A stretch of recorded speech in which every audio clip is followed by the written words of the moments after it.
will remove your helmet and tell me your name.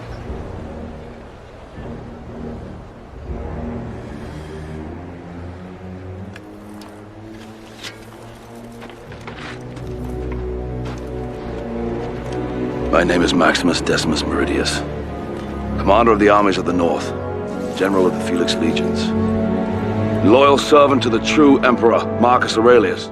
Let's start things off with a quote from one of the most iconic figures in American history. You'll understand why in a minute. To be prepared for war is one of the most effective means of preserving peace. George Washington, the very first president of what we now call the United States, left us with something to think about. You may want peace, but you should always be ready for violence. Good evening, my friends. How are you doing? How was your Sunday? Did you manage to get done all the things you couldn't during the week? Well, there's one more thing we're going to ask of you. Stick around for the second part of our weekly news segment, What's New with the News? Lights, camera, and let's roll.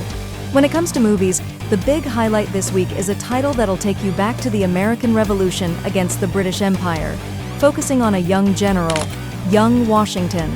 We've also got a suspense/horror flick that'll make your hair stand on end, Primate, a heartwarming Christmas title, My Secret Santa, and of course, something for the sci-fi lovers out there, The Astronaut. On the TV side, the major spotlight goes to the 4th season, which has already dropped, of a story filled with sorcerers, witches, and now vampires, The Witcher. We've also got more updates on a live-action adaptation that we really hope becomes a hit, Sakamoto Days, a brand new take on the life of one of the greatest musical geniuses of all time, courtesy of Sky, Amadeus. And finally, we wrap things up with Claire Danes, who, after that legendary role in Homeland, is now back playing yet another obsessive character, this time hunting down a killer, the beast in me. And hey, YouTube, how are you doing? Seems like a certain killer clown we all know is already making waves in his brand new HBO Max series. Speaking of the master of horror, Stephen King, looks like The Running Man is set to become the next big box office hit. You can start the video now.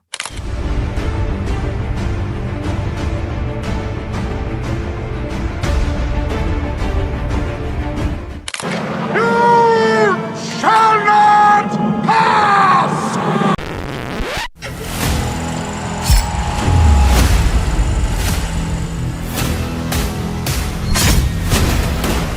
Of course, we had to kick things off with a live action. Enter Taro Sakamoto.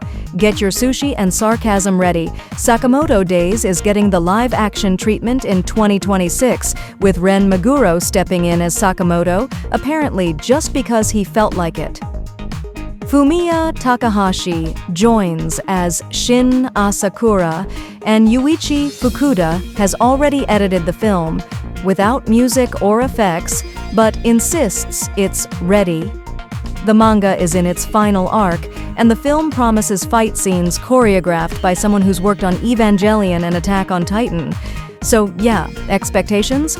Sky high, or at least explosively high. I know that you are great with numbers, but I just don't think you got it. As an executive, I see no value in you. Imagine being stuck on a desert island with your coworker. How would you handle it? Rachel McAdams and Dylan O'Brien go from office mates to island enemies in Send Help, a black comedy where Excel spreadsheets are replaced by spears and knives. After a PowerPoint-worthy plane crash, the toxic boss tries to keep the corporate hierarchy intact. But Linda Little, McAdams, is already in survival and sarcasm mode. Sam Raimi delivers tension, blood, and HR lessons with palm trees. Premieres January 30th.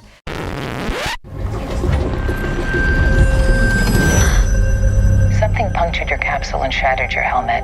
What do you think it was? Any movie set in space, The Final Frontier, inevitably asks, are we really the smartest species out there? The Astronaut lands this October with Kate Mara trying to figure out if she brought back an alien or just deluxe-grade space trauma. After surviving a horror movie-style re-entry, Sam Walker is locked away in a remote NASA rehab cabin, courtesy of her military dad, where things start to get weird. Is it E.T., paranoia, or just a terrible healthcare plan? Jess Varley makes her directorial debut with this sci-fi thriller that promises mystery right up to the final frame.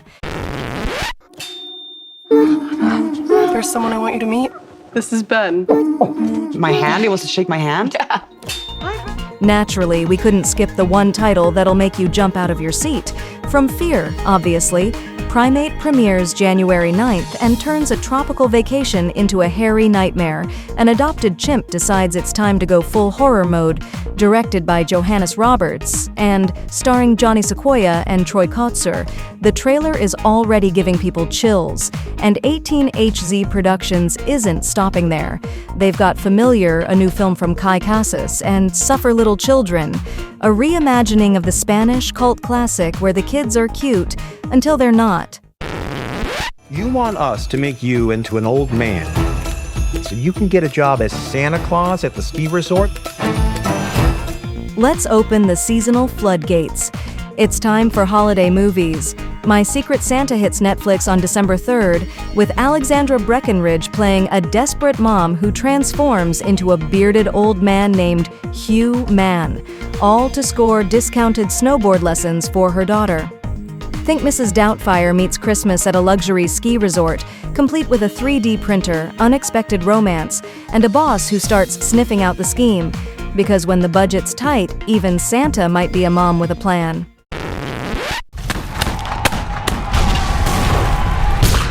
What happened, Washington? All those bullet holes in your jacket? And we wrap things up with someone who's arguably one of the biggest names in U.S. history. Young Washington wants to be America's #1 movie on its 250th birthday, and Angel Studios is already waving the flag. Premiering July 3rd, 2026.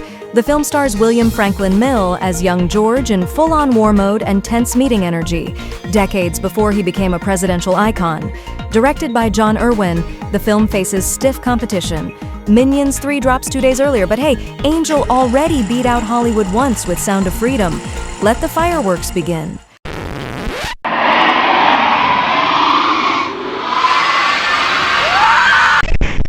Niall Jarvis moved in down the street from me.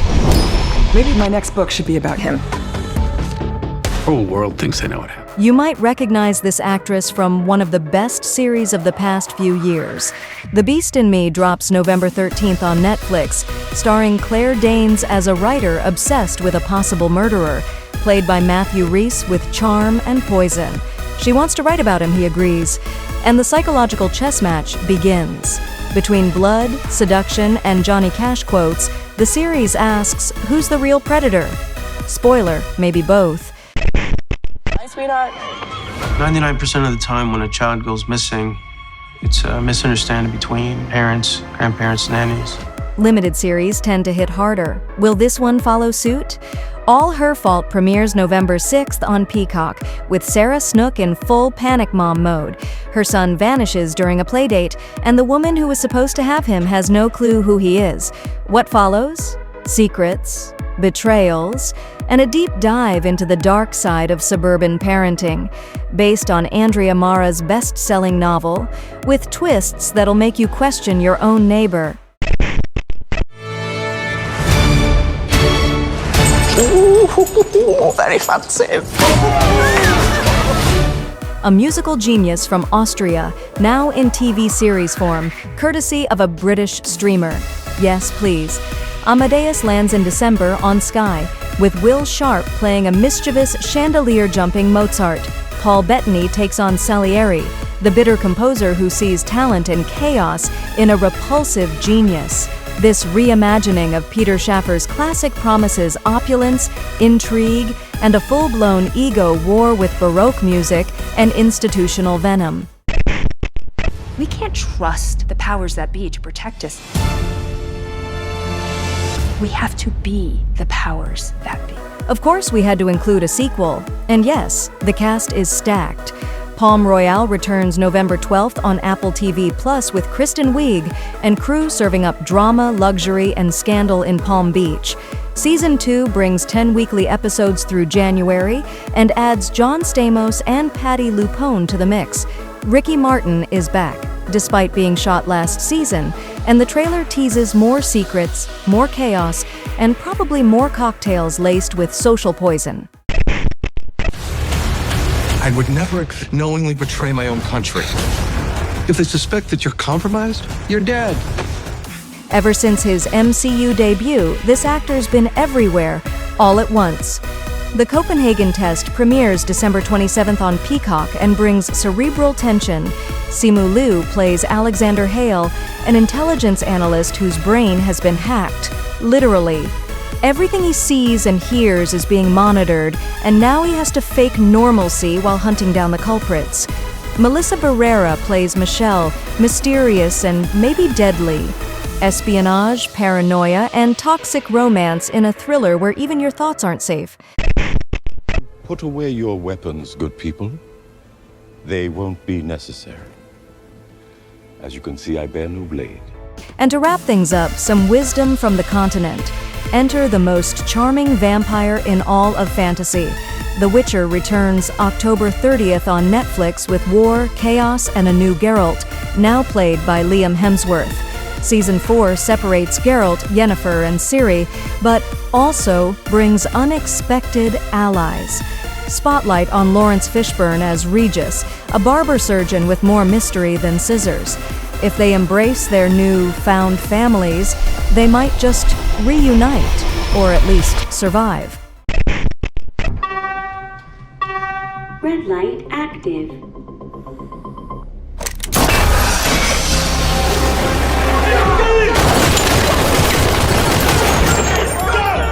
Impetus on continental grounds. Red light has been activated. Impetus on continental grounds. Red light has been activated. Thank you. You already have an idea of how we're going to wrap up this video, don't you? Well then, here it is, a little pearl of wisdom. So, we shall, my friend. We have witnessed, and in fact on several occasions incited, many great and weighty events. After all that toil, I believe we deserve a bit of a rest. If even Regis, one of the most powerful vampires in the Witcher universe and one of Geralt's few true friends, says that the man needs a break, then he really needs to stop. So, what about you guys? What did you enjoy the most? In movies, the American Revolution remains a classic theme for stories about iconic figures. We also got introduced to Shin, Taro Sakamoto's loyal friend and student. Something festive for the upcoming season, yes, Christmas, couldn't be left out either. Horror fans got their share too, with a story that mixes fear and wild animals, which makes it all the more disturbing. And of course, we closed things off with a touch of sci-fi, the kind that makes you wonder, do they really exist? On the TV side, Claire Danes leads a stellar cast in a brand new psychological thriller. Lawrence Fishburne joins the world of Netflix's hit phenomenon, this time as a vampire. Paul Bettany, Jarvis, and Vision, puts on one of those aristocratic wigs to portray one of the greatest musical geniuses of all time. And of course, Simu Liu plays an analyst whose brain has been, let's say, influenced. Yep, exactly what you're thinking. Drop a like on the video, share it on your socials, and you already know, we'll be back tomorrow with the third and final part of the freshest news on the internet. YouTube, you can close the curtain now.